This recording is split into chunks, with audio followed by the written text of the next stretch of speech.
You're listening to Soap Dirt, the latest in television entertainment news. Hey, General Hospital fans, I've got your early weekly spoilers for November 17th through the 21st. We're going to talk about Ned's heart crisis and Ava playing with fire. It's Belinda from Soap Dirt. If you're not following us, please reach down, hit that subscribe button.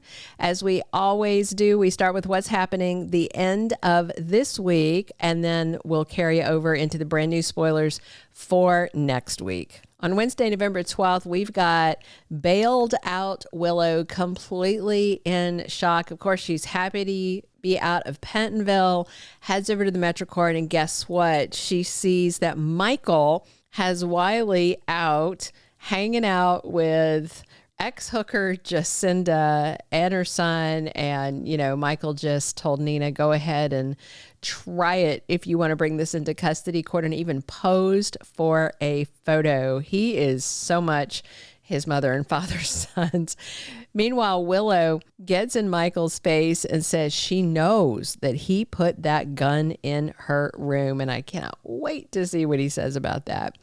Dalton has the worst timing. And I do wonder, since Rocco, Charlotte, and Danny are planning to go ahead with the break-in at the lab, since Gio and Emma are at GH for Ned, whether Dalton might walk in on them checking out the lab. And I do wonder if they're going to get busted.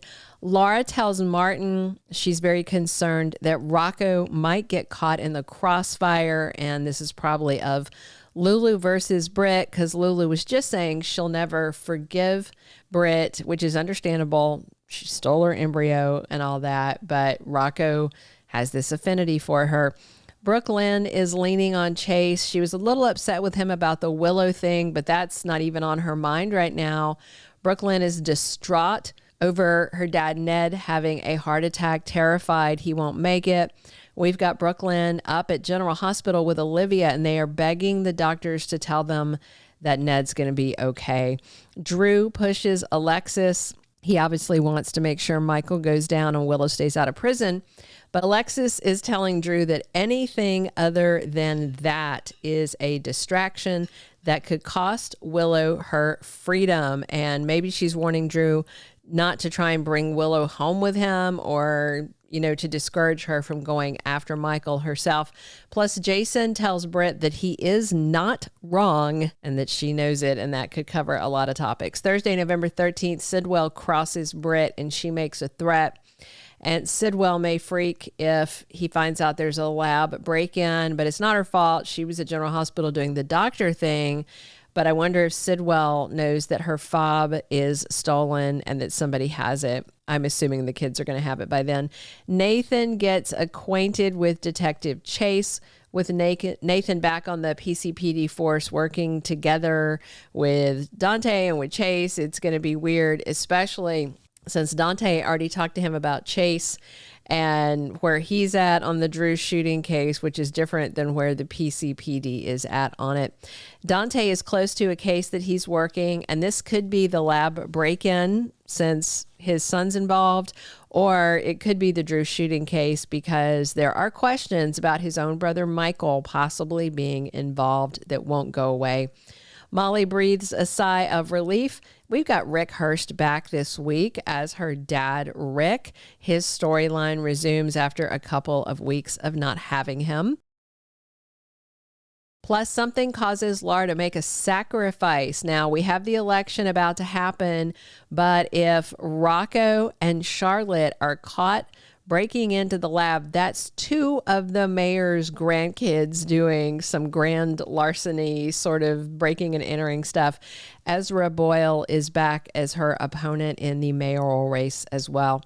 Friday, November 14th, Britt's fears come true. Could be about the lab break-in. She could find out that Faison really is alive, or maybe her Huntington's is giving her some problems.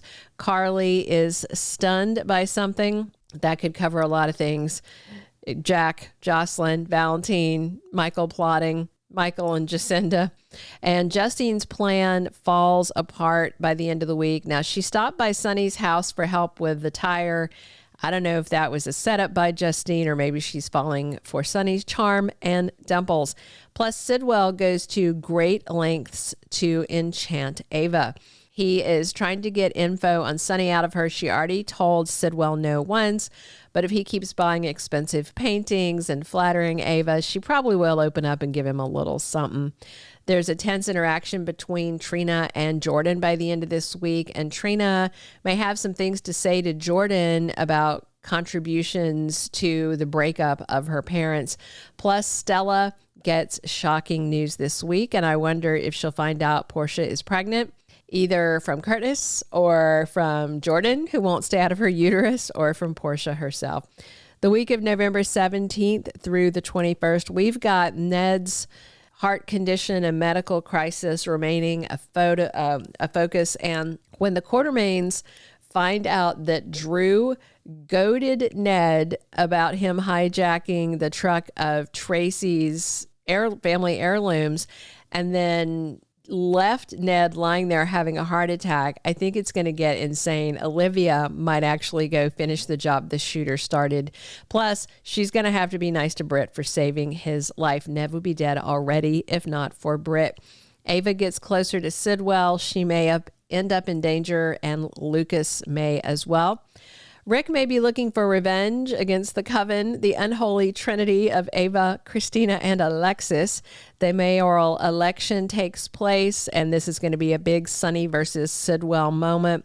Carly's playing with fire by plotting with Valentine against Jack, plus Valentine should be back on U.S. soil very soon in a local WSB facility. Isaiah and Portia are probably going to be outed soon because she's probably going to have to give her alibi. Right now, it's just a question, but when Dante or Chase or somebody comes around, she is going to have to say Isaiah's name. Curtis, meanwhile, gets closer to Jordan, and Michael and Jacinda intensify. There are actual sparks there, and I think Michael's got this attitude of like, what the heck? And I think he's intent on actually dating Jacinda. Wouldn't be his first sex worker. That would be Abby. Hopefully this one isn't killed. Most women who date Michael don't survive long term. He has that death curse. If you don't know, a lot of his exes are dead. Sabrina, Abby, the one he mentioned. We've got Kiki. And of course, Willow is on trial for not shooting Drew. So the kids are going to have to face some music, most likely, for the lab break-in. Justine may be in over her head with Sonny. We should have more facts come to light about Nathan, who probably is not who he says he is. And we should find out where Anna is really soon. Plus, Joss's assignment to stalk Lucas and get info on Marco and Sidwell heats up and could get perilous soon. Thank you for being a loyal listener. Follow us wherever you get your podcast, because you don't want to miss the next episode. Soap Dirt is on all the major podcast platforms, including Apple Podcast, Spotify, iHeartRadio, and more.